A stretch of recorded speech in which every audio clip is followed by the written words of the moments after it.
தகப்பனே உமக்கு ஸ்தோத்திரம். மன மகிழ்ச்சியான இந்த கால வேளையில் நம்முடைய நாம மகிமைப்பட கர்த்தாவே, அபிஷேக வேளையிலும் ஆராதனை வேளையிலும் உங்கள் நாமத்தை மகிமைப்படுத்தினீர்.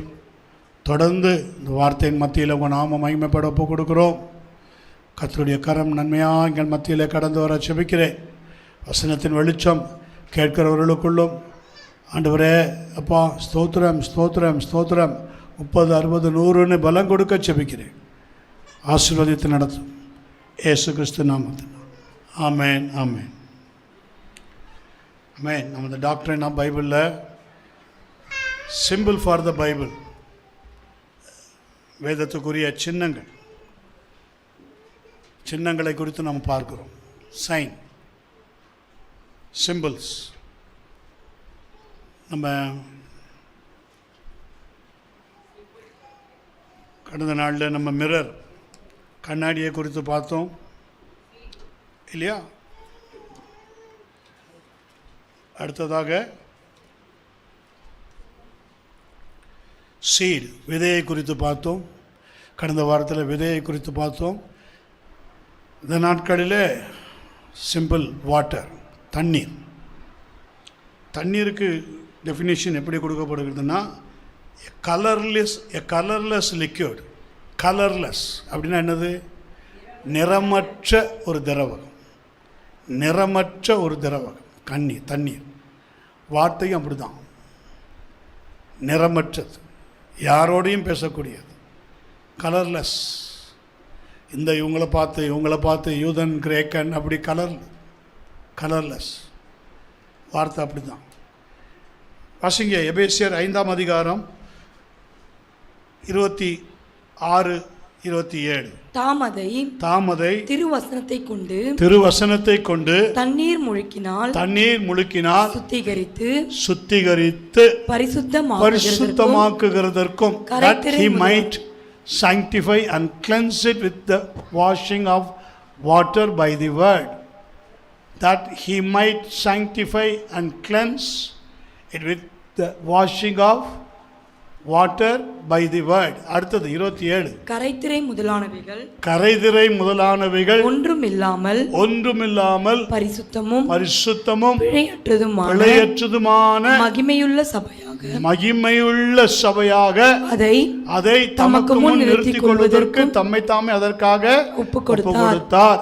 That he might present to himself a glorious church. கரைதிரை முதலானவைகள் ஒன்றுமில்லாமல் மகிமையுள்ள சபையாக தமக்கு முன்பாக நிறுத்திக் கொள்வது. தாம் அதை திருவசனத்தை கொண்டு தண்ணீர் முழுக்கினாலே பரிசுத்தமாக்குகிறதற்கு. 26ஆம் வசனம். தாமதை திருவசனத்தை கொண்டு தண்ணீர் முழுக்கினால் சுத்திகரித்து பரிசுத்தமாக்குகிறதற்கும். sanctify means to set apart. பரிசுத்தமாக்குகிறது, வேறு பிரிக்கிறது. சபையில் வேறு பிரிக்கிறது. வார்த்தை முதல்ல வேறு பிரிக்கும். வார்த்தை முதலாவது வேறு பிரிக்கும். எபிரேயர் 4:12 பார்த்துருக்கீங்கள? தேவனுடைய வார்த்தை வல்லமையும் ஜீவனும் இருபுறமும் கருக்குள்ள, எந்த பட்டயத்திலும் கருக்கானதையும் ஆத்துமாவையும் ஆவியையும் கணுக்களையும் ஊனையும் பிரிக்கத்தக்கதாயும் உருவ குத்துகிறதாயும் இருதயத்தின் நினைவுகளையும் யோசனைகளையும் வகையறுக்கிறதாயும் இருக்கிறது. ஸோ வாட்டர் தண்ணீருக்கு அடையாளம். அது குறித்து நான் உங்களுக்கு சில வசனங்களை சொல்லட்டும். ஆமென். வாட்டர் இன்ஸ்டெபிலிட்டினா என்னது? இன்ஸ்டெபிலிட்டினா நிலையற்ற, உறுதியற்ற தன்மை. ஆதியாகமம் 49ஆம் அதிகாரம் 4ஆம் வசனத்தில், ஆதியாகமம் 49:4, தண்ணீரை போல தழும்பினவனே நீ மேன்மை அடைய மாட்டாய், உன் தகப்பனுடைய. போதும். தண்ணீரை போல தழும்பினவனே. அப்ப தண்ணீர் தழும்புறதுக்கு அடையாளம். ஆமென். இன்ஸ்டெபிலிட்டி. ஓகே, தண்ணீர் தழும்புகிறதற்கு அடையாளமாய் காணப்படுகிறது. அடுத்தது கோழைத்தனத்துக்கு தண்ணீரை உவமையாக பைபிள் சொல்லுகிறது. கவர்டைஸ். ஜோசுவா 7 அதனுடைய 25. அங்கே யோசுவா, நீ எங்களை கலங்க பண்ணினது என்ன? இன்று 35 மன்னிக்கவும் 7ஆம் வசனம், 7ஆம் அதிகாரம் 5ஆம் வசனம், 5ஆம் வசனம். ஆயேயின் மனுஷர் அவர்கள் ஏறக்குறைய 36 பேரை வெட்டி போட்டார்கள். பட்டண வாசலின் வெளி துவக்கி செபாரி மட்டும் அவர்களை துரத்தி மலை இறக்கத்திலே அவர்களை வெட்டினார்கள். ஜனங்களின் இருதயம் கரைந்து போய் தண்ணீராய் போயிற்று. ஜனங்களின் இருதயம் கரைந்து தண்ணீராய் போயிற்று. கர்த்தர் தான் இந்த யுத்தத்தை நடத்த சொன்னார். ஆயி பட்டணத்து மேலே இஸ்ரேல் ஜனங்களை கர்த்தர் தான் யுத்தத்துக்கு போக சொன்னார். ஆனால் அந்த யுத்தத்தில் ஜனங்கள் என்ன செய்தாங்க? தோல்வி அடைஞ்சிட்டாங்க. காரணம் என்ன? கர்த்தர் சொன்ன கற்பனையை மீறினது. கர்த்தர் சொன்னார், இந்த ஆயி பட்டணத்தை பிடிக்கும்போது இந்த ஆயி பட்டணத்தில் இருக்கிற கொள்ளை பொருளை யாருமே எடுக்கக்கூடாது, சுட்டரிச்சு போட்டுறணும். ஆனால் இல்லையா, சுட்டரிச்சு போட்டுறணும்னு கர்த்தர் சொன்னார். ஆனால் அந்த யுத்தத்தில் தோல்வி அடைஞ்சதுக்கு காரணம் ஆகான் என்கிற ஒருத்தன் அதில் இருக்கிற பொன் பாளையத்தை இச்சித்து தன்னுடைய கூடாரத்தில் மறைத்து வைத்தது நிமித்தம் தோல்வியை கண்டான். ஸோ ஜனங்களுடைய இருதயம் கரைந்து தண்ணீராய் போயிடுச்சு. ஸோ இது ஒரு ஒரு என்ன சொல்கிறது, ஒரு ஜனங்க தைரியமுள்ள ஜனங்க, இஸ்ரேல் ஜனங்க போல்னஸான ஜனங்க.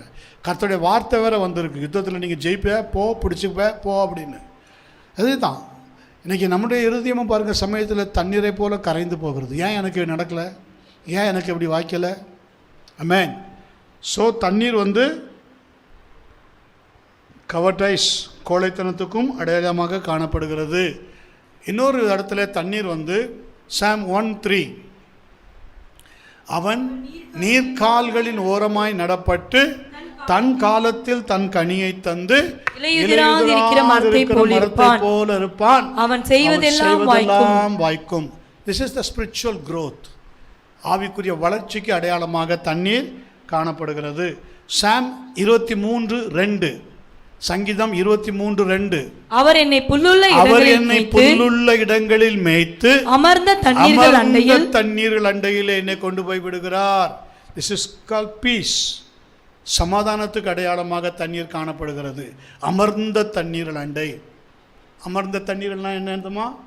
He maketh me to lie down in green pastures and leadeth me beside the still waters. Still waters. அமர்ந்த தண்ணீர். ஸ்டில் வாட்டர்ஸுங்கிறது பீஸுக்கு அடையாளம். ஸோ தண்ணீர் எதுக்கு அடையாளம்? பீஸ், சமாதானத்துக்கு அடையாளம். அடுத்தது பாருங்கள், எஸ்ஏ 55ஆம் அதிகாரம் 1ஆம் வசனம். தண்ணீர் எதுக்கு அடையாளம்? இந்த தண்ணீர் சப்ஜெக்ட் ரொம்ப ஆழமான சப்ஜெக்டு. இது அநேகமாக ஒரு 2-3 வாரம் வரும். விடாமல் கவனிங்க, நல்லா கவனிங்க. தண்ணீர் ரொம்ப ரொம்ப முக்கியமான ஒரு சப்ஜெக்ட். நிறையா இருக்குது வேதத்தில் ஓமானங்கள், அதில் தண்ணீர் ஒரு முக்கியமான சப்ஜெக்ட். சபைக்கு ரொம்ப கனெக்டிவிட்டியான சப்ஜெக்ட். அதை கொஞ்சம் நல்ல ஜபத்தோடு கவனிங்க, உங்களுக்கு புரியும். அடுத்தது எஸ்ஏ 55:1, இருக்கிறவர்களே நீங்கள் எல்லோரும் தண்ணீர் அண்டைக்கு வாருங்கள். ரட்சிப்பை குறிக்கிறது. ஓ தாகமாக இருக்கிறவர்களே நீங்கள் எல்லோரும் தண்ணீர் அண்டைக்கு வாருங்கள். பணமில்லாதவர்களே நீங்கள் வாங்கி சாப்பிடுங்கள். நீங்கள் பணமும் இன்றி விலையும் இன்றி திராட்சரசமும் பாலும் கொள்ளுங்கள். அப்படின்னா என்னது? ரட்சிப்பு. நோ மணி, பணத்தினால வருகிறது அல்ல. தேர்ஸ்ட், தாகமாக இருக்கிறவர்களே நீங்கள் எல்லோரும். அப்போ தண்ணீர் இந்த இடத்துல எதுக்கு அடையாளமா? சால்வேஷன். புரியுதா? எதிலெல்லாம் பார்த்தோம்? நம்ம எதிலெல்லாம் பார்த்தோம்? இன்ஸ்டெபிலிட்டி, உறுதித்தன்மை. ஆதியாகமம் 49:4 தண்ணீரை போல தழும்பினவனே. அடுத்தது என்னது? கவர்டைஸ், கொலைத்தனம். ஜோசுவா 7:5, ஜனங்களுடைய இருதயம் தண்ணீரை போல கரைந்து போயிற்று. அடுத்தது ஸ்பிரிச்சுவல் growth. சாம் 1:3, நீர்க்கால்களில் ஓரமாய் நடப்பட்டு தன் காலத்தில். அடுத்தது பீஸ். அது என்னது?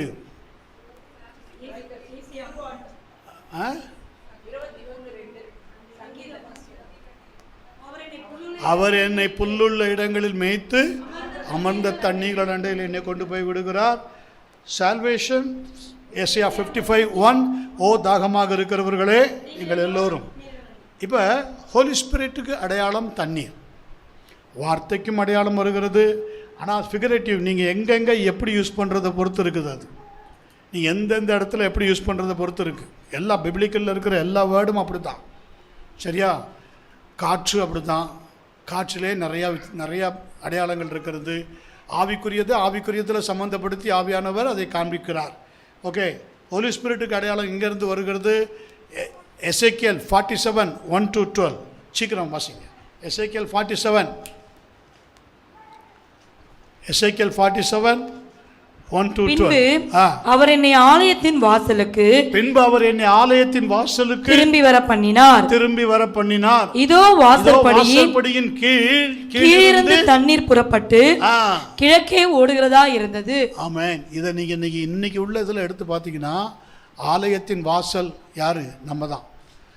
வாசலுக்கு கீழ் விசுவசிக்கிற உள்ளத்தின் ஆழம், ஜீவ தண்ணீர் உள்ள நதிகள் ஓடும். பாருங்க, இது ப்ராஃபஸி. இது ப்ராஃபஸி. இது இங்கே லைவாக நிறைவேறது நியூ டெஸ்டமெண்ட்டில் நம்மக்கிட்ட. ஆலயம்னா யார்? நம்ம தானே. அப்போது பின்பு அவர் என்னை ஆலயத்தின் வாசலுக்கு திரும்பி வர பண்ணினார்.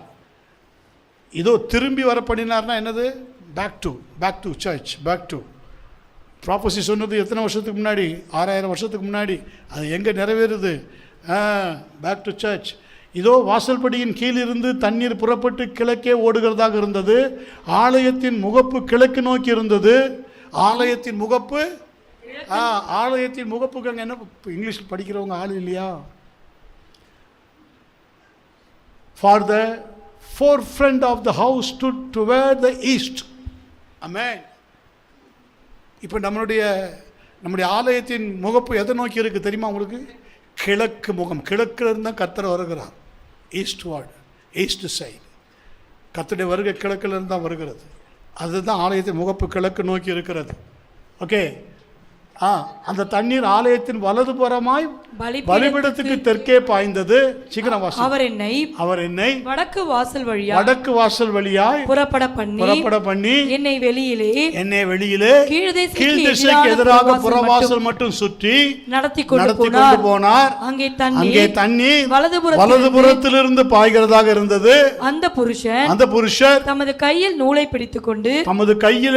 பிடித்துக்கொண்டு கிழக்கே புறப்படுகையில் 1000 முழம் அளந்து என்னை தண்ணீரை கடக்க பண்ணினார். தண்ணீர் கணுக்காத அளவாக இருந்தது. பின்னும் அவர், this is the measures, spiritual measures. இந்த பூமியிலே நம்மளை கர்த்தர் ஒவ்வொரு முறையும் மெஷர் பண்ணி அளந்து அடுத்த மெஷருக்குள்ளே, ஆவிக்குரிய மெஷருக்குள்ளே நடத்துகிறார். ஒரு விசுவாசியா சபைக்குள்ளே வரோம். அடுத்தது பாருங்க, கொஞ்ச நாள் ஆன உடனே எல்டராக மாறுகிறோம். அடுத்தது சர்வெண்டாக மாறுகிறோம். அடுத்தது அப்படியே படிப்படியாக உயர்த்துகிறார். அது உங்களை கர்த்தரை அளக்கணும், மெஷர் பண்ணணும். உங்களுடைய அளவுகளை ஸ்பிரிச்சுவல் மெஷர் பண்ணணும். உங்கள் ஜப அளவு, உங்கள் தாகம், உங்களுடைய ரட்சிப்பு, உங்களுடைய பரிசுத்த அளவு, இவையெல்லாம் கர்த்தர் அளப்பார். சபையில் ஒருத்தர் 40 வருஷம் தேவாலயத்தின் வாசலில் அப்படியே கடந்தான் பாருங்க. அதே மாதிரி கடக்கக்கூடாது. அப்படியே இருக்கிறவங்களாம் இருக்கக்கூடாது. அப்போஸ்தலர் 3ஆம் அதிகாரத்தில் வாசல் முகப்பில் ஒருத்தன் கிடக்கிறான் பாருங்க 40 வருஷமா. ஆமென். அப்படி கிடக்கக்கூடாது. வந்து அப்படியே இன்னும் குழந்தையாகவே அப்படியே இருக்கக்கூடாது. Growth, spiritual measures. உங்கள் க்ரோத்தை பொறுத்து தான் உங்களுக்கு மெஷர்ஸ் கொடுக்கப்படும், அளவுகள் கொடுக்கப்படும். ப்ரமோஷன்லாம் வருதில்ல உங்களுக்கு, அதே மாதிரி தான்.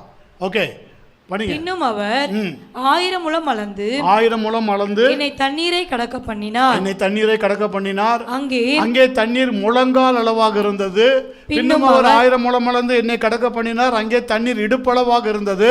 பின்பு அவர் 1000 முழம் அளந்தார். அங்கே நான் கடக்கக்கூடாத நதியாக இருந்தது. தண்ணீர் நீச்சாளமும் கடக்க முடியாத நதியுமாக இருந்தது. அவர் என்னை நோக்கி மனுபுத்திரனே என்று சொல்லி, இதை நீ இதை கண்டாயா என்று சொல்லி என்னை நதியோரமாய் திரும்ப நடத்தி கொண்டு போனார். நான் நடந்து வருகையில் இதோ நதியோரத்தின் இக்கரையிலும் அக்கரையிலும் வெகு திரளான விருட்சங்கள் இருந்தது. அவர் என்னை நோக்கி இந்த தண்ணீர் கிழக்கு தேசத்துக்கு புறப்பட்டு போய் வனாந்திர வழியாய் ஓடி கடலில் விழும். இது கடலில் பாய்ந்து விழுந்தபின் அதன் தண்ணீர் ஆரோக்கியமாகும். சம்பவிப்பது என்னவென்றால், கடல் உலக ஜனங்களையும் புறஜாதிகளையும் குறிக்கிறது. ஆவியானுடைய அபிஷேகம் உங்களுக்குள்ள இருந்தா நீங்க பாயிற இடத்துல எல்லாம் பரிசுத்தம். கடைசியில் அந்த கடல் எங்க போய் கலக்குது? கடைசியில் அந்த தண்ணி எங்க போய் கலக்குது? கடல்ல போய் கலக்குது. கடல்ல கலந்தா கடல் உப்பு தானே. கடல்ல கலந்த கடல் உப்பால மாறணும், ஆனால் பரிசுத்தமாக மாறுது. ஆமென். இப்போ இஸ்ரேலில் கண்டுபிடிச்சிருக்காங்க, உப்பு கடலில் இப்போ மீன் கண்டுபிடிச்சிருக்காங்க. பெரிய பெரிய மீன்கள் சான்ஸே கிடையாது, அங்கே வளர்கிறதுக்கு சான்ஸே கிடையாது. அது உப்பு கடல்னால் என்னது? கடல் உப்பு கூட கிடையாது. கடல் உப்போடலாம் பல மடங்கு அங்கே எந்த உயிரினமும் வாழ முடியாது. புரியுதா? எந்த உயிரினமும் வாழ முடியாது. அது பேரே டெட் சி, சவக்கடல். அந்த சவக்கடலில் உயிரினங்களே வாழாது. ஆனால் இப்போ கண்டுபிடிச்சிருக்காங்க. அப்போ பாருங்கள், அது கர்த்தர் பரிசுத்தமாக்கி கொண்டு வருகிறார். கர்த்தர் ஸ்தோத்திரம். அதுக்குள்ளே இப்போ போல. சரி வாங்க வாசிங்க. சம்பவிப்பது என்னவென்றால் இந்த நதி போகும் இடமெங்கும் எங்கும் சஞ்சரிக்கும் ஜீவ பிராணிகள் யாவும் பிழைக்கும். இந்த தண்ணீர் அங்கே வந்தபடியினால் வெகு ஏராளமான மச்சங்களும் உண்டாயிருக்கும். இந்த நதி போகும் இடம் எங்கும் உள்ள யாவும் ஆரோக்கியப்பட்டு பிழைக்கும். பாட்டு கூட இருக்குல்ல, போகும் இடமெல்லாம் ஆரோக்கியமே, பாயும் இடமெல்லாம் பரிசுத்தமே, சேரும் இடமெல்லாம் ஆறுதலே, செல்லும் இடமெல்லாம் செழிப்பு தானே. நீர்னா யாரு? ஹோலி ஸ்பிரிட். பரிசுத்த ஆவியானவருக்கு தான் அடையாளம் எல்லாம். அவர் எங்கே போகிறாரோ அங்கே ஆரோக்கியம், அவர் எங்கே போகிறாரோ அங்கே செழிப்பு, அவர் எந்த சபையில் ஊற்றப்படுறாரோ அங்கே வல்லமை. ஆமென். அந்த சபை சுகம், அந்த சபை உணர்வு, அந்த சபை மனம் திரும்புதல் ஒரே நாளில் வந்துடும். ஆமென். மற்றதெல்லாம் படிப்படியாக அளவு பார்த்து உங்களை நடத்துவார். சில சபைகளில் ஒன்றுமே இல்லை, அப்படியே போட்டமானிக்கே இருக்குது, பேசிக் இதே இல்லை.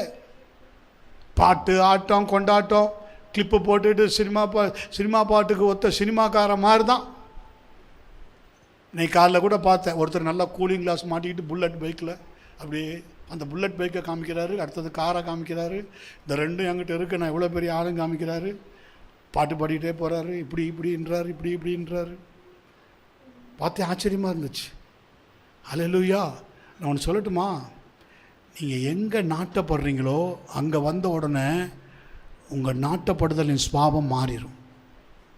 அது ஹோலி ஸ்பிரிட் இருக்கிற இடத்துல வந்த உடனே இப்படி கையையும் காலையும் தூக்கிக்கிட்டு ஆடிட்டு இருக்கிறவங்க ஒரு ஜீவனுள்ள சபைக்கு வந்துட்டாங்கன்னு வைங்க, ஒரு ஆவிக்குரிய சபைக்கு வந்துட்டாங்கன்னு வைங்க, ஆட்டம் பாட்டெல்லாம் அடங்கிடும். கர்த்தர் அடக்கிடுவார், மறித்து அடக்கம் பண்ணப்பட்டவர்கள் போல் ஆக்கிடுவார். புரிஞ்சவங்க கரங்களை உயர்த்துங்களேன். Amen. Hallelujah. Praise God. Don't encourage them. எப்படிப்பட்டவங்களை என்கரேஜ் பண்ணக்கூடாது.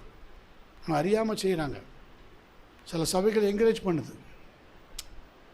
ஹோலி ஸ்பிரிட் இருந்தால் அது நடக்காது. ஆமென்.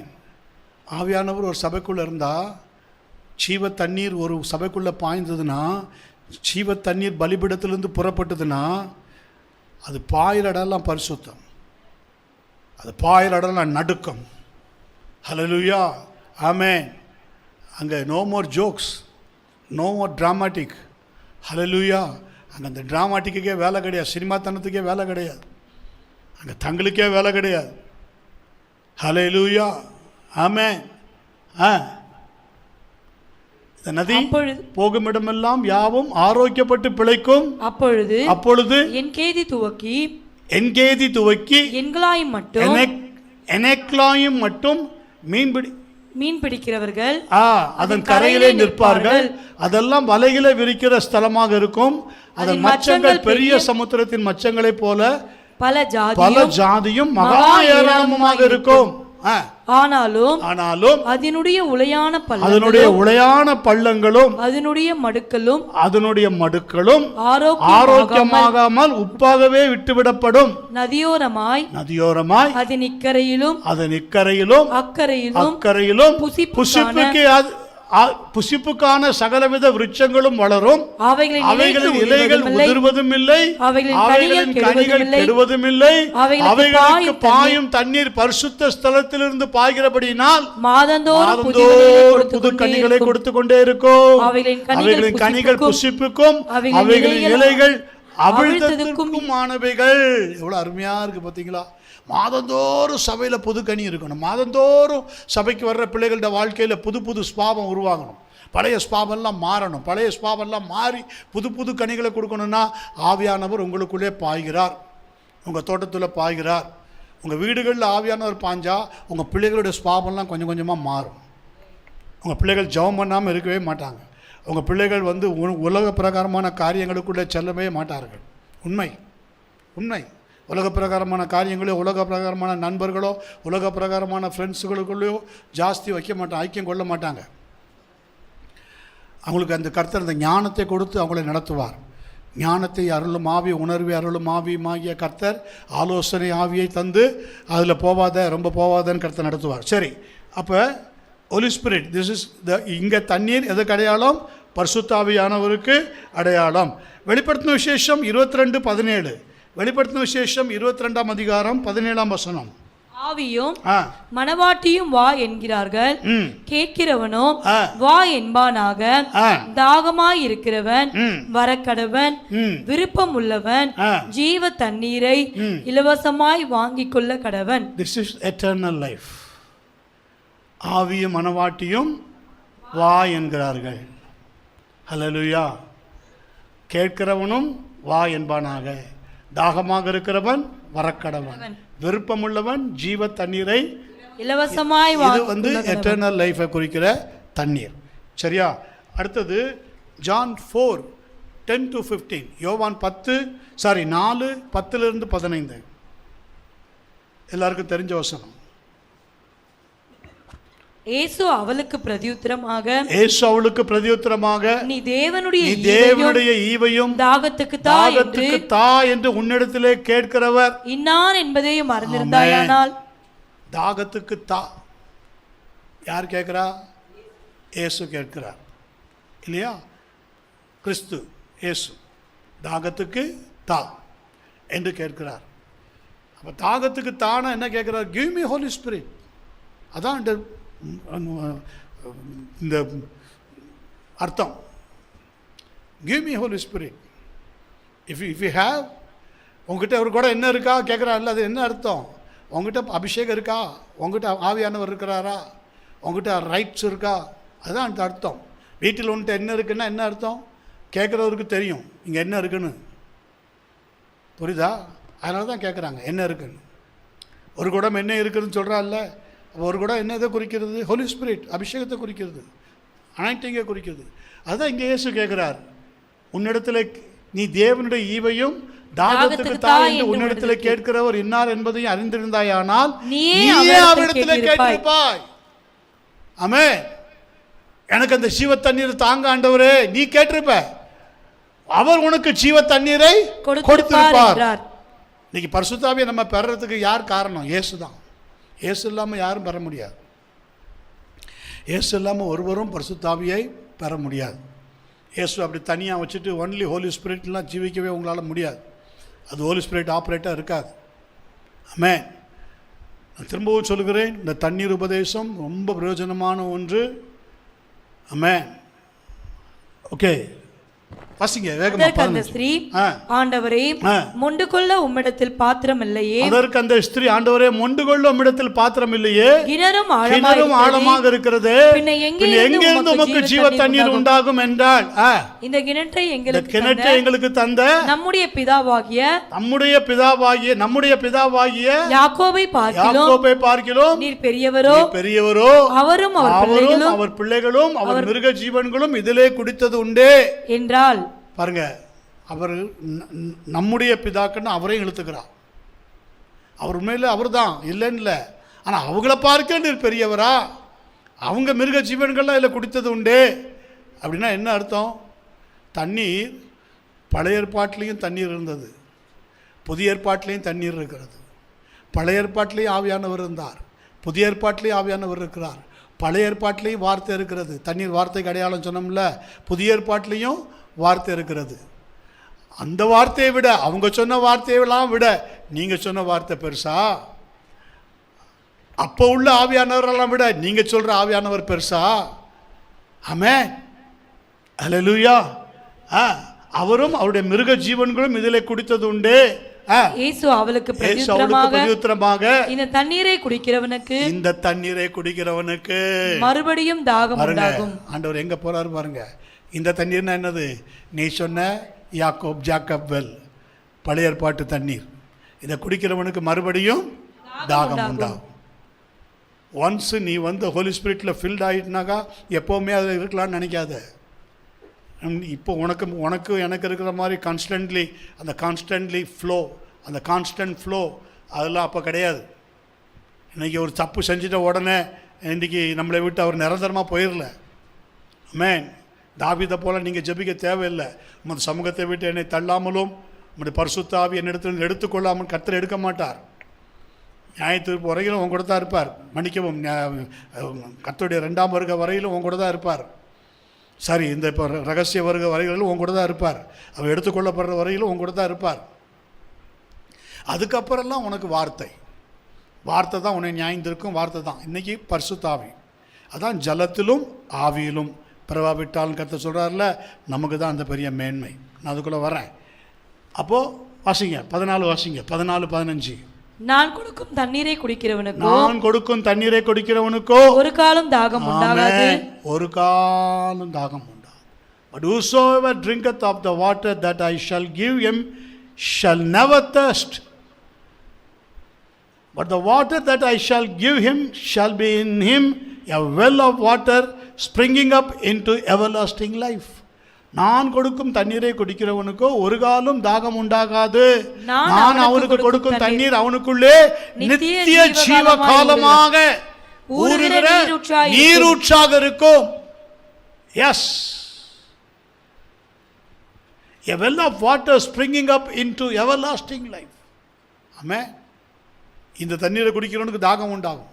திருப்பி இந்த கிணத்துக்கு தான் வரணும். நீ புரியுதா? நிச்சயமில்லாத தன்மை, பழைய ஏற்பாடு நிச்சயமில்லாத ஒன்று, பாவ மன்னிப்பு நிச்சயமில்லாத ஒன்று, temporary. Holy spirit also temporary தான், பழைய ஏற்பாடு நாட் பெர்மனன்ட். பட் இன்றைக்கி உங்களுக்கும் எனக்கும் is permanent. Water is permanent. 15ஆம் வசனம். அந்த ஸ்திரீ அவரை நோக்கி, ஆண்டவரே, எனக்கு தாகம் உண்டாகாமலும் நான் இங்கே மொண்டு கொள்ள வராமலும் இருக்கும்படிக்கு அந்த தண்ணீரை எனக்கு தர வேண்டும் என்றால். எவ்வளவு அருமையான வார்த்தை பார்த்தீங்களா? இதை நீங்கள் பல முறை தியானிக்கணுங்க. சும்மா இருக்கும் போதெல்லாம் தண்ணீரை எனக்கு தரணும். அப்போ இந்த தண்ணீரை ஆண்டவர் அவங்களுக்கு தர்றதுக்கு தடை எது? அங்கே ஒரு தடை இருக்குது. அடுத்த வசனத்தில் இயேசு என்ன சொல்றார்? இயேசு அவளை நோக்கி, நீ போய் உன் புருஷனை இங்கே அழைத்து கொண்டு வா. உன்னை ஆளுமை செய்து கொண்டிருக்கிற, உன்னை ஆளுமைப்படுத்தி கொண்டிருக்கிறவனை கூட்டிட்டு வா. உன்னை எது ஆளுமை செய்து வைத்திருக்கிறது? நீ யார் கண்ட்ரோலில் இருக்க? உன் புருஷன் மீன்ஸ் யார்? சரியத்துக்கு அதிகாரி. இந்த சரியத்துக்கு அதிகாரி யார்? அவனை கூட்டிட்டு வா. அவள் என்ன சொல்கிறா? இந்த சரியத்துக்கு அதிகாரி ஒருத்தருமே இல்லை. Because you change is word. தண்ணீர் வார்த்தையினாலே மாற்றிடா. ஏன்னா ஆண்டவர் சொல்கிறார், எஸ், உனக்கு 5 அதிகாரிகள் இருந்தாங்க. உன்னை ஆளுமை செய்தவங்க 5 பேர் உன்னை ஆளுமை செய்து இருந்தாங்க. இப்போ இல்லை, நீ உள்ளதபடி சொன்னாய். Now you sanction. ஓகே, புரிஞ்சுக்கிட்டீங்களா? ஓகே, இப்போ நான் வேகமாக வசனத்துக்குள்ளே வருகிறேன். க்ரீக்கில் இதுக்கு the word sanctify means to set apart, வேறு பிரிக்கிறது. வார்த்தை என்ன செய்கிறது? நம்ம இவ்வளோ நேரம் அதை தான் பார்த்தோம். செட் அபார்ட், வேறு பிரிக்கிறது. வார்த்தை ஒவ்வொரு இடத்துலையும் ஒவ்வொரு சூழ்நிலையில் ஒவ்வொரு இடத்துல தண்ணீராகிய வார்த்தை வேறு பிரிக்கிறது. கிரீக்கில் இதுக்கு ஹகியாசோ, set apart or consecrate, referring to the new birth. எங்கே வருது? New birth. நியூ பர்த்னா என்னதுமா? ஜான் 3:5. இயேசு பிரதியுத்தரமாக, ஒருவன் ஜலத்தினாலும் ஆவியினாலும் பிறவாவிட்டால் தேவனுடைய ராஜ்யத்தில் பிரவேசிக்க மாட்டான் என்று மெய்யாகவே உனக்கு சொல்லுகிறேன். ஆமென். Except a man be born of water and of the Spirit, he cannot enter into the kingdom of God. Amen. ஜலத்தினாலும் ஆவியினால். அப்ப ஜலம் எதை குறிக்குது? சொல்லுங்க, ஜலம் எதை குறிக்குது? வார்த்தை, வேர்ட். இவ்வளவு நம்ம அதான பார்த்தோம். ஜலம் வார்த்தைக்கு அடையாளம். சரியா? இன்னொரு இடத்துல ஜலம் வருது, அது பிரச்சனைக்கு அடையாளம், போராட்டத்துக்கு அடையாளம். ஆழத்தில் இருள் இருந்தது, ஜலத்தின் மேலே ஆவியானவர் அசைவாள், அது ட்ரபுள். ஜலம் வெள்ளம் போல சத்ரு, அதெல்லாம் ஜலம்னு ட்ரபுள். ஆனால் நீங்கள் அது நீங்கள் ஸ்பிரிச்சுவலில் நீங்கள் எடுத்து பார்க்கும்போது அதை கம்பேர் பண்ணுறது ஹோலி ஸ்பிரிட், வேர்ட். ஓகே. இன்னொரு இப்போ ஜலத்தினாலும் ஆவியினாலும் பிறவாவிட்டால் அப்படின்னா ஒரு மனுஷன் வார்த்தையிலையும் பிறக்கணும், ஆவிலையும் பிறக்கணும். வார்த்தையிலையும் பிறக்கணும், ஆவிலையும் பிறக்கணும். வார்த்தையை ஏற்றுக்கொள்ளணும், இயேசுவான வார்த்தையை ஏற்றுக்கொள்ளணும். விசுவசித்து ஞானஸ்தானம் பெறுகிறவன் இரக்கம் பெறுவான். ரோமர் 10ஆம் அதிகாரத்தில் இருக்குல்ல, இந்த வார்த்தை உங்களுக்கு சமீபமாக உன் வாயிலும் உன் இருதயத்திலும். 10:9 என்னவென்றால், ரோமர் 10:9. ரோமர் 10:9 என்னவென்றால், கர்த்தராகிய இயேசுவை நீ உன் வாயினாலே அறிக்கையிட்டு தேவன் அவரை மரித்தோரிலிருந்து எழுப்பினார் என்று உன் இருதயத்திலே விசுவாசித்தால் ரட்சிக்கப்படுவாய். கர்த்தராகிய இயேசுவை உன் வாயினாலே அறிக்கையிட்டு, வார்த்தையான தேவனே, நீ வார்த்தையால வாயினால அறிக்கை எடுத்தனா எப்படி? வார்த்தையில தானே, வார்த்தையில தான் அறிக்கை எடுக்கும். So the word, வார்த்தையினால் அறிக்கையிட்டு தேவன் அவரை மரித்தோரிலிருந்து எழுப்பினார் என்று உன் இருதயத்திலே விசுவாசித்தால் ரட்சிக்கப்படுவாய். நீதி உண்டாக இருதயத்திலே விசுவாசிக்கப்படும், ரட்சிப்புண்டாக வாயினாலே அறிக்கை பண்ணப்படும். Amen. And with the mouth confession is made unto salvation. அப்போ வார்த்தை நம்ம அறிக்கை செய்கிறோம், வாயினாலே அறிக்கை செய்கிறோம். அப்படியே ஆக்ஷனில் செய்கிறோமா? அப்படியா செய்கிறோம்? அறிக்கை செய்கிறோமா இல்லையா? வார்த்தை தானே பேசுகிறோம். ஸோ த வேர்ட் எங்கேருந்து வருது? உங்களுக்கு வார்த்தை எங்கேருந்து வருது? அவுட் ஆஃப் யுவர் பெல்லி, உள்ளிருந்து ஆழத்திலிருந்து வருது. ஜீவ தண்ணீருள்ள நதிகள். உங்கள் விசுவசிக்கும் போதே இதை கர்த்தர் ஆக்டிவேட் பண்ணிடுவார். இங்கே உங்களுக்கு அந்த உள்ள உங்களோட டெப்த்து சொல்கிறா பார்த்தீங்களா? அவள் ஆக்டிவேஷன் வராதனால தான் அவன் சொல்கிறா, கிணறு ஆழமாக இருக்குது, கிணறு ஆழமாக இருக்குது, ஒன்றுக்குள்ள பாத்திரம் இல்லை, I am unworthy for this one. உங்கள் வார்த்தை என்னை குழப்புது, உங்கள் வார்த்தை என்ன பரிசுத்தமான வார்த்தை எனக்கு வருது, அதை ஏற்றுக்க முடியலை, என்னால் ஏற்றுக்க முடியலை, கதறா பாருங்க. எஸ், இன்னைக்கு அப்படி இல்லை பாருங்க. இங்கேருந்து உடனே வார்த்தை வருது உங்களுக்கு எனக்கும். எப்படியாவது நான் கொடுக்கும் தண்ணீரை குடிக்கிறவனுக்கோ ஒரு காலம் தாகம் உண்டாகாது, இந்த கிணற்றின் தண்ணீரை குடிக்கிறவனுக்கு தாகம் உண்டாகும். நிறைய பேர் தாகத்தோடு அலையிறதுக்கு காரணம் என்ன? சரியான வார்த்தையில் வரல, சரியான வார்த்தையை கன்ஃபஸ் பண்ணல, இயேசுவும் வார்த்தையை கேட்டு இயேசு மனம் இறங்கல. ஆமென். உன் வார்த்தையெல்லாம் வெறுத்து வார்த்தையா இருக்கு, பெதற்று வார்த்தையா இருக்கு. உன் வார்த்தையெல்லாம் உள்ள ஒன்றும் புறமும் ஒன்றா இருக்கு. ரியலா உன் ஹார்ட்டை திறந்து வரல. அவர் ரியலா அந்த மனுஷி வார்த்தை திறந்து சொன்னா பாருங்க, I have no husband my lord, I have no, எனக்கு புருஷன் இல்லை. எஸ் என்ன சொன்னார்? நீ உள்ளபடி சொன்னாய். எஸ் என்ன சொன்னார்? நீ உள்ளபடி சொன்னாய், நீ உள்ளபடி சொன்னாய். உனக்கு கணவன் இல்லை, நீ உள்ளபடி சொன்னாய். பிரைஸ். அப்போ அதுதான். அப்போ நீங்கள் வேதத்தில் நீங்கள் பார்க்கும் பொழுது, எஸ் நான் வேகமாக வருகிறேன்.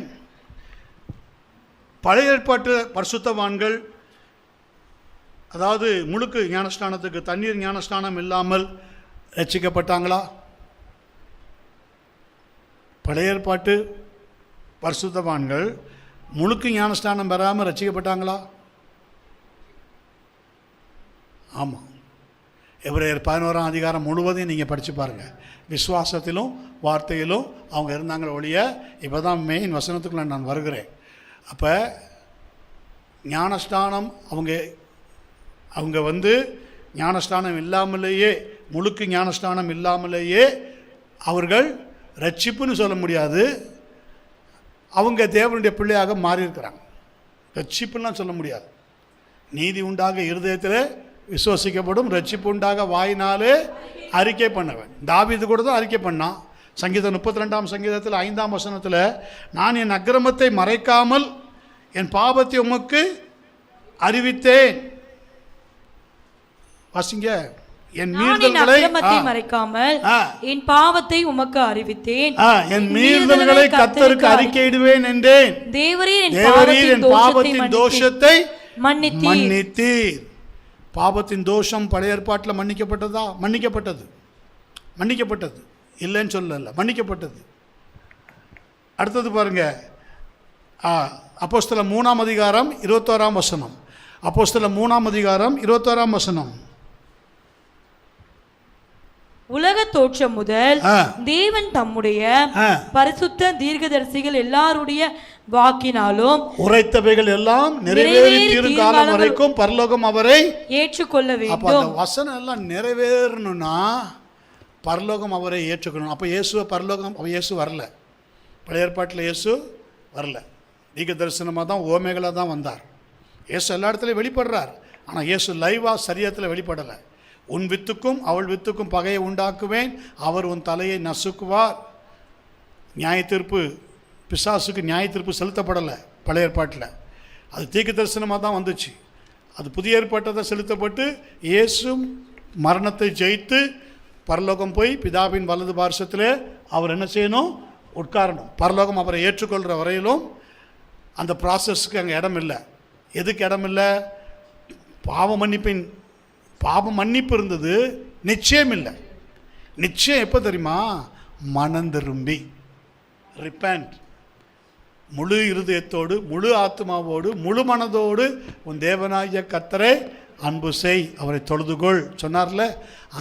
அந்த ஃபுல்னஸ் பழைய ஏற்பாட்டில் இல்லை. ஓகே, அந்த ஃபுல்னஸ் பழைய ஏற்பாட்டில் இல்லை. அவர்களில் அநேகருக்கு பரிசுத்தாவின் அபிஷேகம் இருந்தது, வரங்கள் இருந்தது, and many blessings without water baptism. For example, Psalm 51:12, உமது இரட்சணியத்தின் சந்தோஷத்தை திரும்ப எனக்கு தந்து. தாவீது அங்கே ஒரு இரட்சணியத்தின் சந்தோஷத்தை சொல்லுகிறார். உமது இரட்சணியத்தின் சந்தோஷத்தை திரும்ப எனக்கு தந்து உற்சாகமான ஆவி என்னை தாங்கும்படி செய்யும். Restore unto me the joy of thy salvation. Amen. அடுத்தது பாருங்க, 1 ராஜாக்கள் 3ஆம் அதிகாரம் 12ஆம் வசனம்.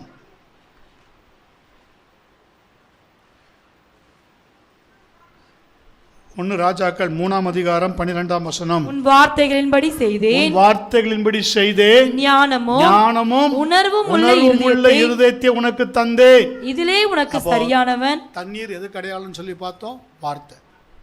கர்த்தர் பழைய ஏற்பாட்டில் வார்த்தையில் உண்மையாக இருந்தார், இல்லை வார்த்தையில் உண்மையாக இருந்தார், இல்லை. ஆனால் அவங்க யாருமே வார்த்தையில் பிறக்கலை. நல்லா கவனிக்கணும். வார்த்தையில் உண்மையாக இருந்தார். ஆதாம் ஏவாளுக்கு வார்த்தையை தான் கொடுத்தார். ஏன்னா சரியா? ஏன்னா முந்தின ஆத்மா ஜீவாத்மா. ஆமென். he is not a spirit man, but he is the flesh, he is the soul man. நல்லா கவனிக்கணும். நீங்களும் நான் தான் ஸ்பிரிட், அவன் சோல் மேன்.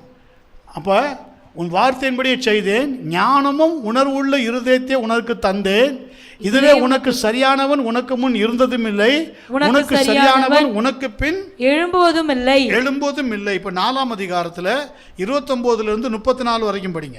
தேவன் சாலமோனுக்கு மிகுதியான ஞானத்தையும் புத்தியையும் கடற்கரை மணலத்தனையான மனோவிருத்தியையும் கொடுத்தார். சகல கிழக்கத்தி புத்திரரின் ஞானத்தையும் எகிப்தியரின் சகல ஞானத்தையும் பார்க்கிலும் சாலமோனின் ஞானம் சிறந்ததாக இருந்தது. அவர்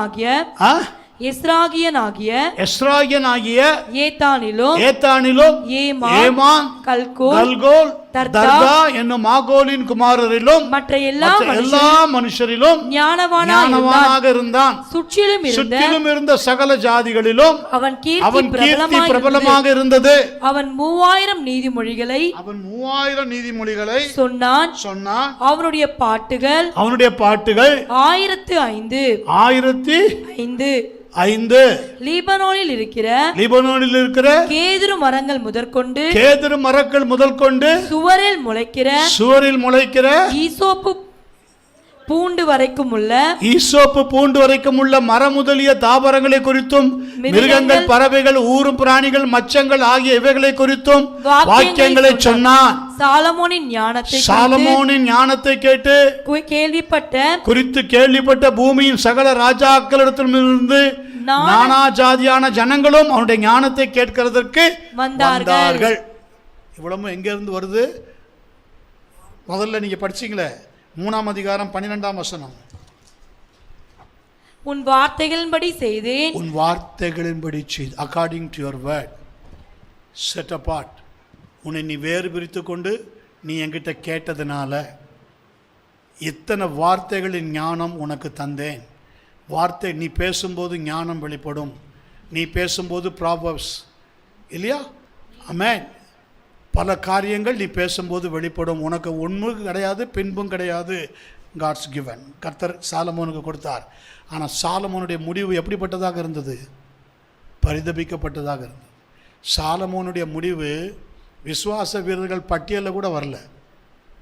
எபிரேயர் 11ஆம் அதிகாரத்தில் அவன் பேரே இல்லைங்க. விசுவாச வீரர் பட்டியலில் அவன் பேர் இல்லை. விழுந்து போன சாம்சன் பேர் இருக்குது, ஆனால் இவன் பேர் இல்லை. எவ்வளோ பரிதபிக்கப்பட்ட ஒன்று. நீதிமொழிகளை எழுதுனா, உன்னத பாட்டு எழுதுனா, பிரசங்கி எழுதுனா, என்ன பிரயோஜனம்? ஆமே. எஸ், வார்த்தைக்கு சரியாக கீழ்ப்படியவில்லை. ஓகே, என்னாகமம் 11ஆம் அதிகாரத்தில் 17 29 வரைக்கும் படிங்க.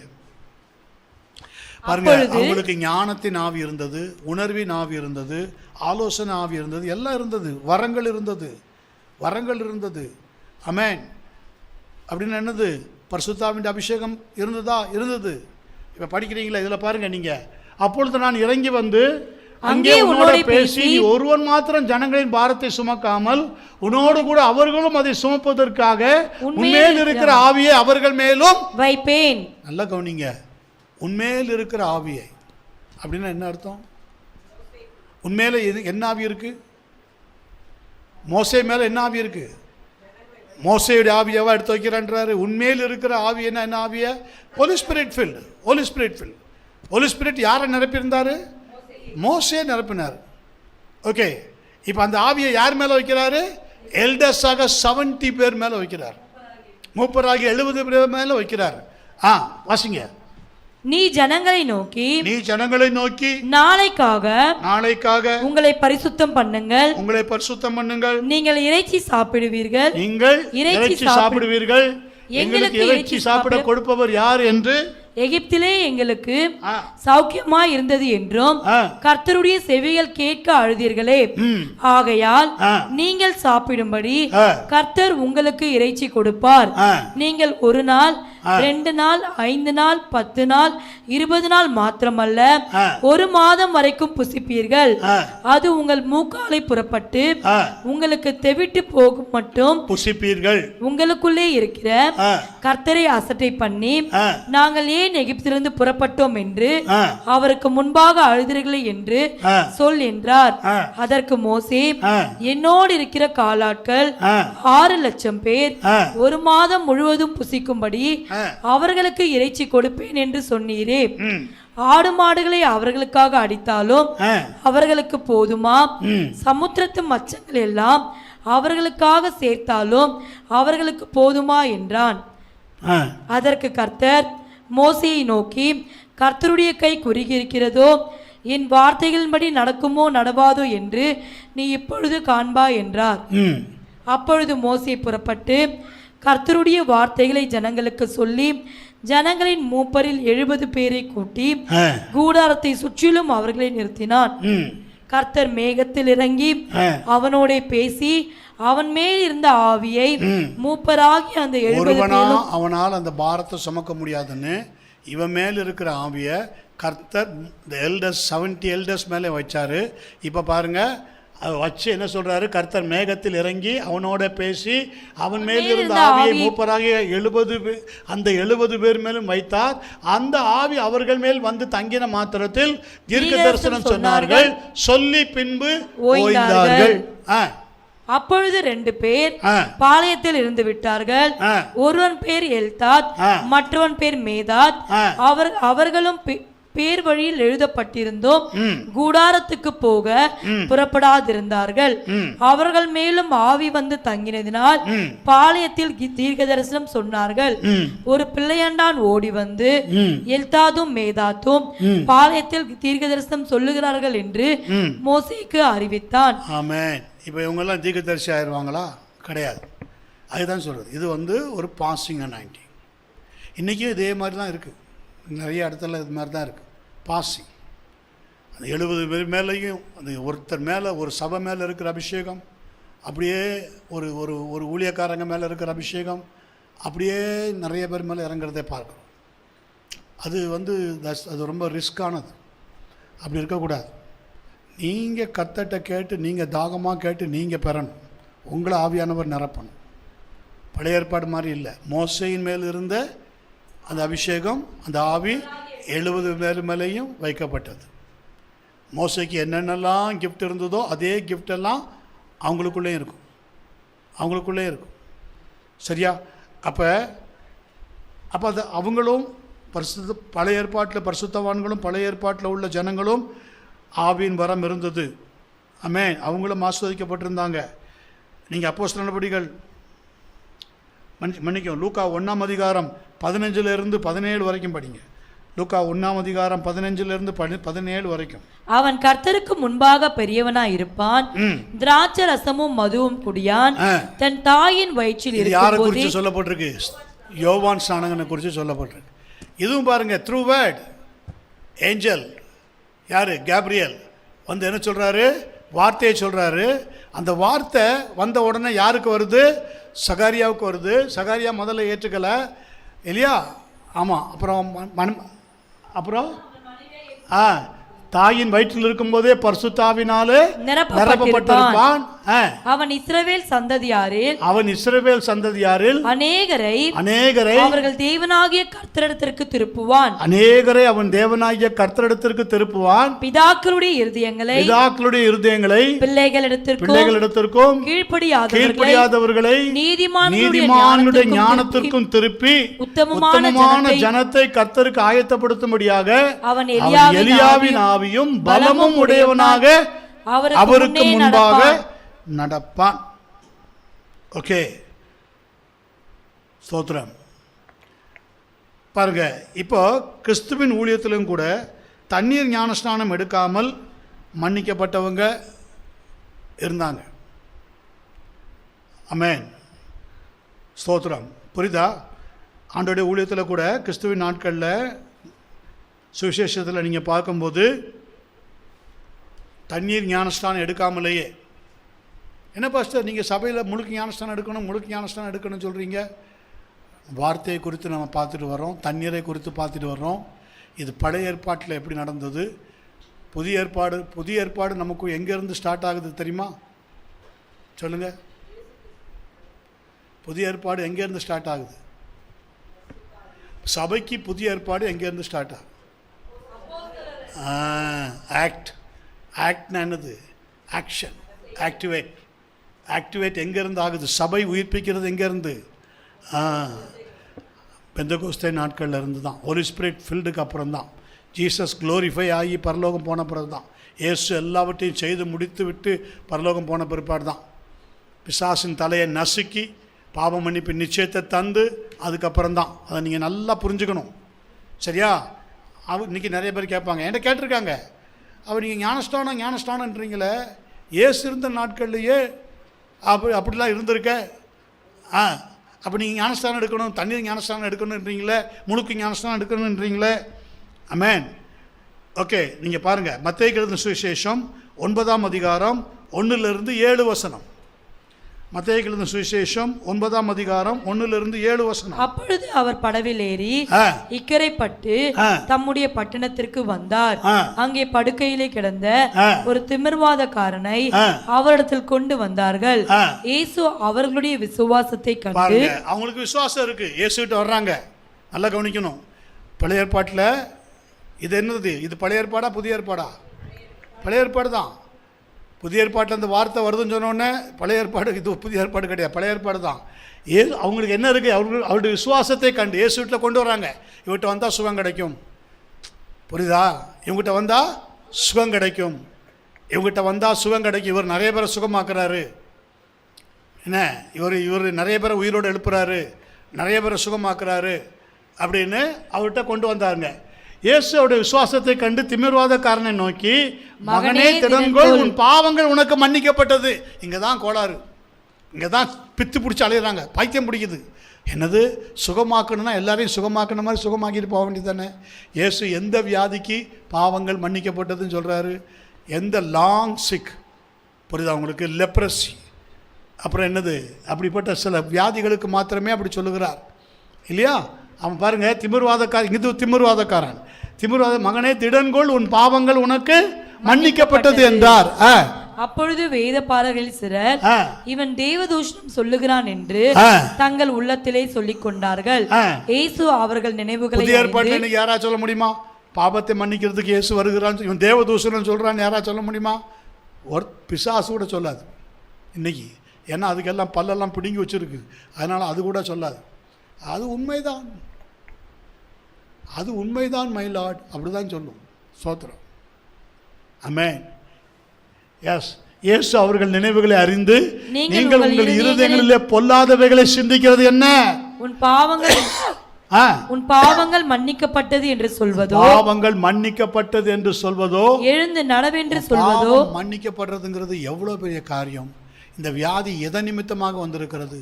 உனக்கு பாடு எதை நிமித்தமாக வந்திருக்கிறது? உனக்கு சிக்னஸ் எதை நிமித்தமாக வந்திருக்கிறது? உனக்கு போராட்டம் எதை நிமித்தமாக வந்திருக்கிறது? பிகாஸ் ஆஃப் சின்.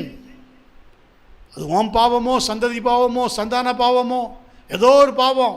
உன் சந்ததியில் இன்னும் இதுவரைக்கும் ஒருத்தரும் இயேசுவை ஏற்றுக்காமல் இருப்பாங்கன்னா, இன்றைக்கி இந்த வார்த்தையை கேட்குற யாராக இருந்தாலும் ஸ்தோத்திரம், ரட்சிக்கப்படாமல் ஒருவேளை இந்த வார்த்தையை கேட்குறீங்களா? கர்த்தர் உங்களை நேசிக்கிறார். கர்த்தர் உங்களை அதுக்காகவே இன்றைக்கி கொண்டு வந்திருக்கிறார். உன் பாவங்கள் மன்னிக்கப்பட்டது, உன் பாவங்கள் மன்னிக்கப்பட்டது என்று சொல்வதோ, எழுந்து நட என்று சொல்வதோ. எழுந்து நடனா நடந்துருவான், ஆனால் பாவம் மன்னிக்கப்படாது, திரும்ப வரும். அப்போ எது எளிது? மன்னிக்கப்பட்டது என்று சொல்வதோ, எழுந்து நடவென்று சொல்வதோ எது எளிது? மருத்துவன்ட்ட போனால் நீ சுகமாக்கிடலாம், 1 மாதம் 2 மாதம் ஆயிடுச்சோம், அவன் பாவம் மன்னிக்கப்படுமா? இயேசு தான் சொல்கிறார். எது எளிது? பாவம் மன்னிக்கப்பட்டதுன்னு சொல்றது எளிதா, நீ சுகமாகுறன்னு சொல்றது எளிதா? பூமியிலே பாவங்களை மன்னிக்க, பூமியிலே பாவங்களை மன்னிக்க மனுஷகுமாரனுக்கு அதிகாரம் உண்டு என்று நீங்கள் அறிய வேண்டும் என்று சொல்லி திமிர்வாதக்காரனை நோக்கி, நீ எழுந்து உன் படுக்கையை எடுத்துக்கொண்டு உன் வீட்டுக்கு போ என்றார். உடனே அவன் எழுந்து தன் வீட்டுக்கு போனான். ஜனங்கள் அதை கண்டு உடனே எழுந்து இன்னொரு சம்பவம் இருக்கிறது, நமக்கு எல்லாருக்கும் தெரிஞ்சது. லூக்கா 19ஆம் அதிகாரம் 1-9 வசனம். வேகமாக வாசிங்க. ஆமாம். அவர் எரிகோவில் பிரவேசித்து அதன் வழியாய் நடந்து போகையில் ஆயக்காரருக்கு தலைவனும் ஐஸ்வர்யனுமாய் இருந்த சகேயு எண்ணப்பட்ட ஒரு மனுஷன் இயேசு எப்படிப்பட்டவரோ என்று அவரை பார்க்க வகை தேடினான். இயேசு எப்படிப்பட்டவரோ சொல்லுங்க. உங்களுக்கு எனக்கு இயேசு எப்படிப்பட்டவர்? உங்களுக்கும் எனக்கு இயேசு எப்படிப்பட்டவர்? இயேசு எப்படிப்பட்டவர்? இயேசுனா யாரு? இயேசுனா யாரு? சால்வேஷனர், ரட்சகர், ரெடீமர். பாருங்க, அவன் இயேசு எப்படிப்பட்டவரோ பார்க்க வகை தேடினான். அவன் குள்ளனானபடியால் ஜனக்கூட்டத்தில் அவரை காணக்கூடாமல் அவர் போகும் வழியில் முன்னாக ஓடி அவரை பார்க்கும்படி ஒரு காட்டத்தி மரத்தில் ஏறினான். இயேசு அந்த இடத்தில் வந்தபோது அண்ணாந்து பார்த்து அவனை கண்டு, சகையுவே நீ சீக்கிரமா இறங்கி வா, இன்றைக்கு நான் உன் வீட்டில் தங்க வேண்டும் என்றார். அவன் சீக்கிரமாய் இறங்கி சந்தோஷத்தோடு அவரை அழைத்துக் கொண்டு போனான். அதை கண்ட யாவரோ இவர் பாவியான மனுஷனிடத்திலே தங்கும்படி போனார் என்று முறுமுறுத்தார்கள். சகையு நின்று கர்த்தரை நோக்கி ஆண்டவரே என் ஆஸ்திகளில் பாதி. இயேசு எப்படிப்பட்டவரோ என்று பார்க்க வகை தேடின சகையு, இயேசு எப்படிப்பட்டவரோன்னு பார்க்க வகை தேடின சகையு அது அந்த வகையை தேடினால தான் ஆண்டவரே. And Zacchaeus stood and said unto the Lord, behold, Lord, amen. ஆண்டவரே. அப்போ இயேசு ஆண்டவருங்கிறத அறிந்து கொள்ளுகிறோம். இயேசு தான் ஆண்டவருங்கிறத அறிந்து கொள்ளுகிறோம். ஆனால் பேப்டைஸ் வாங்கினானா? ஞானஸ்தானம் எடுத்தானா? சொல்லுங்க. ஞானஸ்தானம் எடுத்தானா? முந்தினதில் திமிர்வாதக்காரன் ஞானஸ்தானம் எடுத்தானா? எடுக்கலை. இது பழைய ஏற்பாட்டில் உள்ள ஒரு ரட்சிப்பு. நல்லா கவனிக்கணும். அதுதான் நான் உங்களை கோர்வையாக கவனிக்க சொன்னேன். சரியா? யார் இடத்துலையாவது நான் அநியாயமாக வாங்கினது உண்டானால் நாளத்தனியாக திரும்ப செலுத்துகிறேன். இதெல்லாம் கன்ஃபஸ். சரியா? கன்ஃபஸ். என்ன சொல்கிறது? சரி பண்ண வேண்டியதை சரி பண்ணிக்கொள்ள நான் விரும்புகிறான் செய்கிறான். ஓகே, 9ஆம் வசனம். இயேசு அவனை நோக்கி இன்றைக்கு இந்த வீட்டுக்கு ரட்சிப்பு வந்தது. இவனும் ஆபிரகாமுக்கு. யாருக்கு குமாரன்?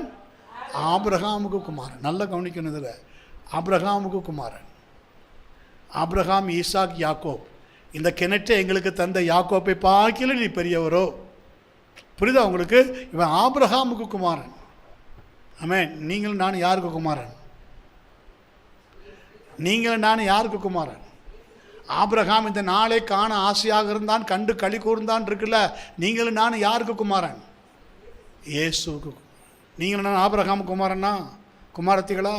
இயேசுக்கு குமாரன். We are the son of God. கரங்களை வைத்து கத்திரங்களை சொல்லுங்க. ஆமென். ஹல்லேலூயா. அவருடைய நாமத்தின் மேல் விசுவாசம் உள்ளவர்களாக அவரை ஏற்றுக்கொண்டவர்கள் எத்தனை பேர்களோ அத்தனை பேர்களும் தேவனுடைய பிள்ளைகளாகும்படிக்கு அவர்களுக்கு.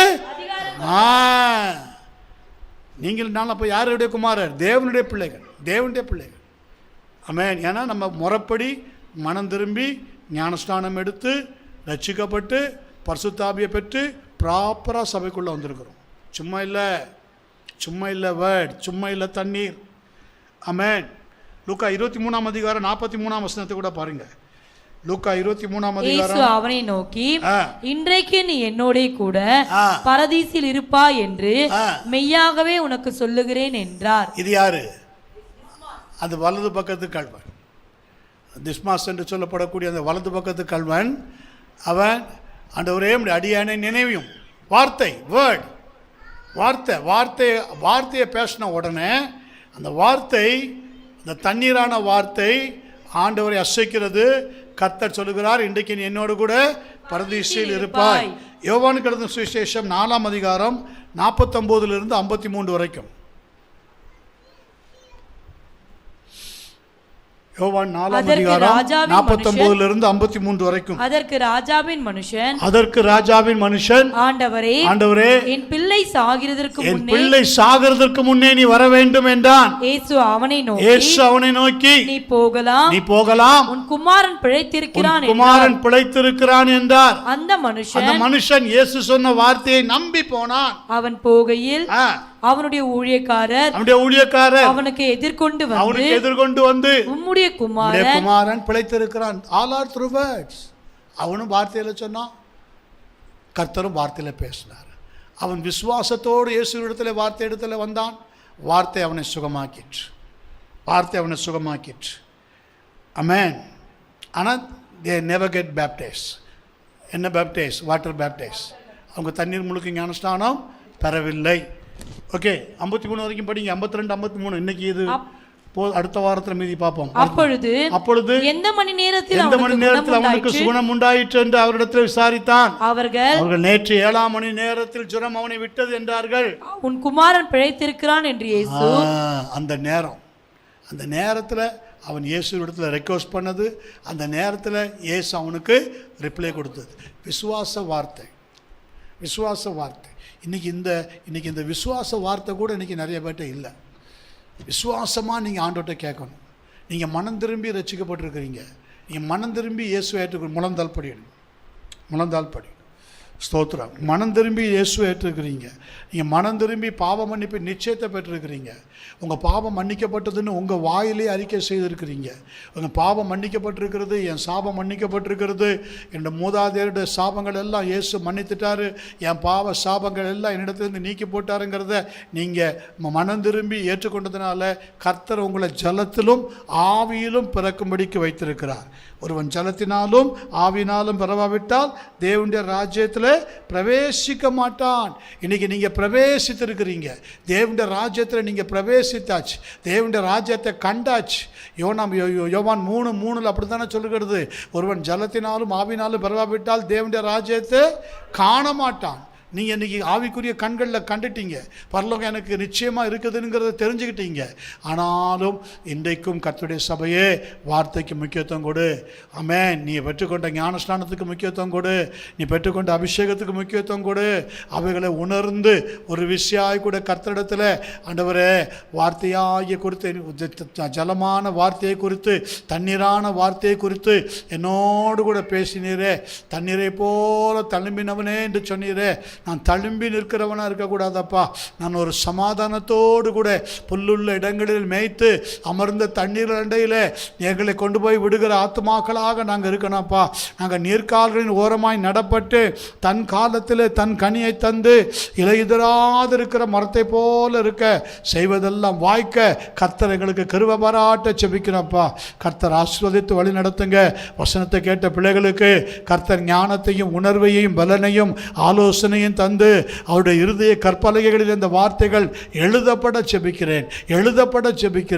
இருதயமாகிய கற்பலகைகளிலே 2 கொரிந்தியர் 3:4 சொன்னது போல அந்த நிருபங்கள் நீங்கள் தானே என்று சொல்லியிருக்கிறீரே.